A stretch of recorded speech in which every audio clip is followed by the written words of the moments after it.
get really fit and get a six-pack of abs. So that was my goal a couple years back. How to be more productive at work and stop wasting time.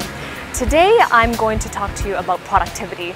You might have seen if you've been following me for a while, you might have seen in a previous video, I talked about productivity from the standpoint on what things that you could stop doing to ensure your productivity.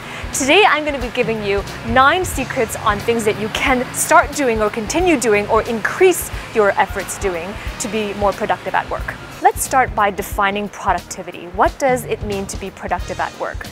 Productivity means that all the activities that you're doing are moving you closer to your worthwhile goals at work. So everything that you're doing right now, if you are productive, everything that you're doing at work is moving you closer to your career goals and your dreams.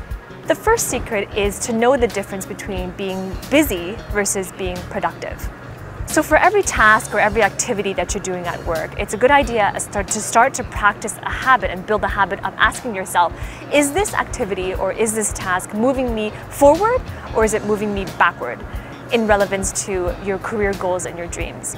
Every one of your career goals, every one of your goals at work, when you want to achieve those goals, it usually boils down to just 2 to 4 fundamental activities to reach your goal. For example, let's say that your goal, I'll give you a fitness example. So for example, let's say your goal is to get really fit and you want to get a six-pack of abs. Usually, the activities that will move you towards those goals really boil down to like 3 fundamental things. First of all is that you want to have a lean and clean diet. The second one is that you got to exercise every day.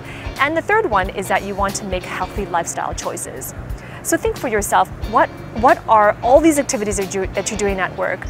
Are they moving you forward? Are they moving you backward? If they're moving you backward, most likely it is busy work and not productive work. And boil it down to the 2 to 4 core activities that you can do that really move that needle towards your career goals. But it's so easy to get distracted by shiny object and popular things and all these suggestions that people have and opinions that they feel that you should do, things that you should be doing. It's so easy to be distracted by all of this information. And so what happens is you run off and you try to do all these things and it just feels like you don't have time to do the things that are important to you, and it feels like you don't have the time to do things that you need to do. And then the things just keep piling up on your to-do list, and because of that, your focus becomes, how do I check off all these items on my to-do list, and how do I make sure I accomplish all of these, because it just keeps piling up on you. And what happens is that the focus becomes checking off items on your to-do list, and that keeps you busy, but not necessarily productive. The problem with being busy is that it quite often leads to being overwhelmed.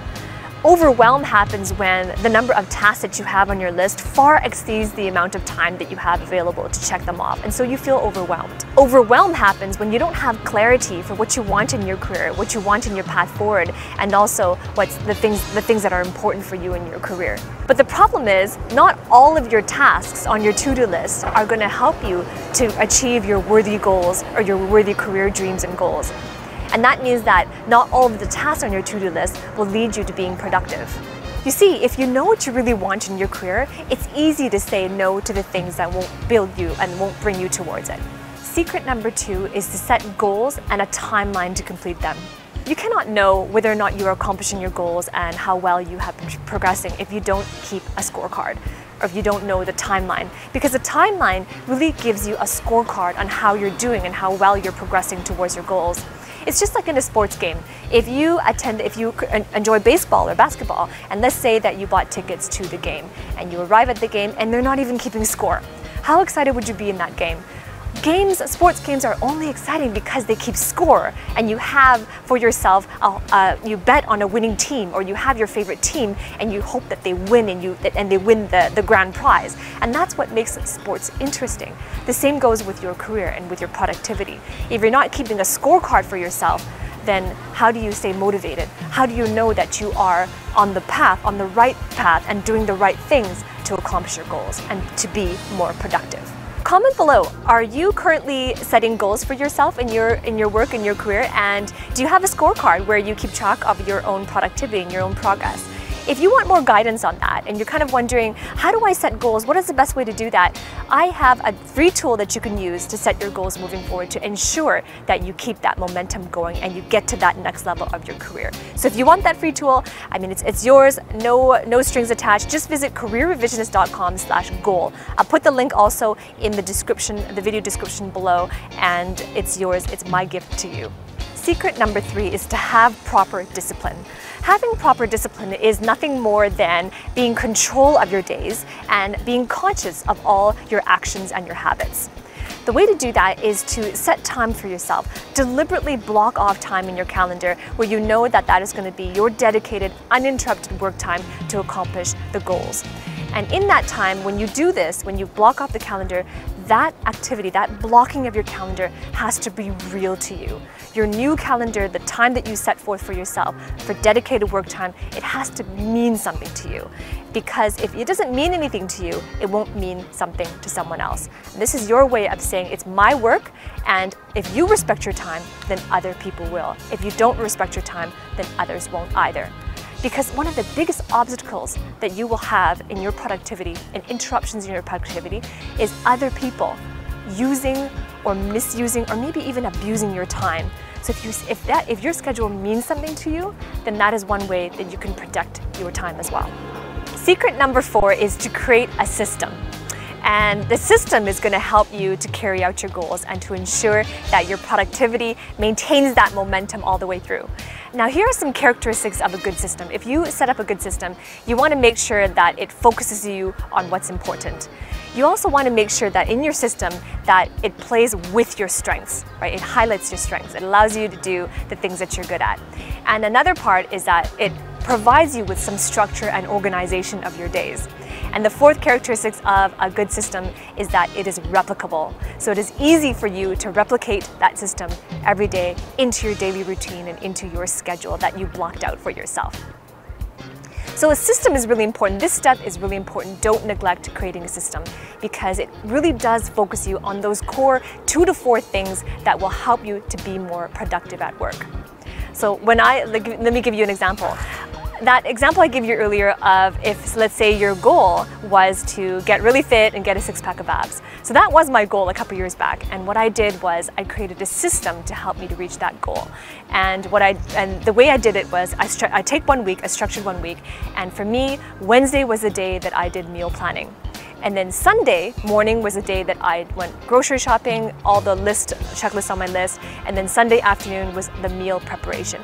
And my system was that I would only prepare on Sunday meals from Monday to Wednesday. That way the fresh foods, the fruits and vegetables would stay fresh. And then on Wednesday, it would be the meal prep from that day on towards the weekend until I buy groceries again on Sunday. So that was a system that helped me to maintain those 3 core things that I needed to do, which was to have a clean and lean diet, right? To exercise every day. It gives me time, it buys me time because I'm systematizing. And it also plays to my strengths. And my strengths is that I'm very organized in the kitchen. I enjoy cooking, I'm good at it, and it is just a favorite pastime that I have. So my system helped me to play to my strengths. If, for example, cooking and organizing and being in the kitchen was not my strength, then I would incorporate a system where I'm not preparing that. I might hire someone, or I might incorporate in my planning things that are already prepared for me, right? So your system has to work for you. So be aware, write down what are your strengths and how can you make these systems and processes in place to ensure your productivity on those key 2 to 4 activities that will bring you towards your goal. If you find this helpful in your productivity, hit the like button, give me a thumbs up. And also remember to subscribe to my channel. Ring that bell as well so you can receive notifications each time I upload a new video. And remember to get your free tool in the links below in the description. Get your free goal setting tool so that you can be on your way to maintaining that productivity. Secret number 5 is proactive planning. When I start my day every day, I like to, first thing in the morning, plan for myself what I call the big 3. And what this means is that I look at my career goals, my ultimate career goals, my goals in my business and my life, and I ask myself, what are 3 things that I can do today that if I check off all 3 of them, that it will move me closer towards my goal. It'll move me forward. It'll give me that productivity. So make that list for yourself every morning, because when you write out your big 3, then you are being proactive rather than reactive every time something comes up and life throws you curveballs in your daily routine. Secret number 6 is to eliminate distractions. Yes, I'm talking about your cell phones. Yes, I'm talking about Facebook, internet, browsing on the internet. I'm talking about all those things. Because being selfish with your time right now means that you will be incredibly unselfish in other areas. So be selfish when you have blocked out your schedule for your dedicated, uninterrupted work time. It has to mean something for you, and that means you're closing the door and you are shutting off and turning off all your distractions so that your time and your attention is completely dedicated to your big three action steps for each day. Secret number 7 is to replicate success. Look at how others who have achieved high performance, have achieved phenomenal productivity, look at what worked for them. And when you study the masters and you look at the things that they've done and you replicate that success, replicate their actions, replicate their attitudes and their approaches, then there's no reason why you cannot achieve that too. If others have done it, it is evidence that it works. It is evidence that peak productivity can be achieved. So study the great, adopt those traits, take ownership of their traits, and replicate that success. Secret number 8 is to put in the time. If you are feeling less productive, if you know that you could be doing more and you want to be accomplishing more in less time, chances are that what you're doing right now is taking you more time than you expected. So if you put in the time and hone your skills, you get better at it. And when you get better at it, you take less time to do that particular activity. So take the time, put in that time to not only get better at it, but to look for shortcuts, to look for ways that you can improve the process of what you're doing. And in that sense, you will be more productive and you will be able to accomplish more in less time than you ever did before. Secret number 9 is to make a checklist. Now that you have your system in place, you will have processes and things that you need to do along the way to get to the productivity level that you want. And a checklist will help you to deal with the increasing complexities of the responsibilities that you will have. So make a simple checklist that will ensure that you're not missing a step, that you're not missing any important decisions that you have to make. Checklists are extremely important and helpful in the most complex of tasks. Say, for example, surgeons.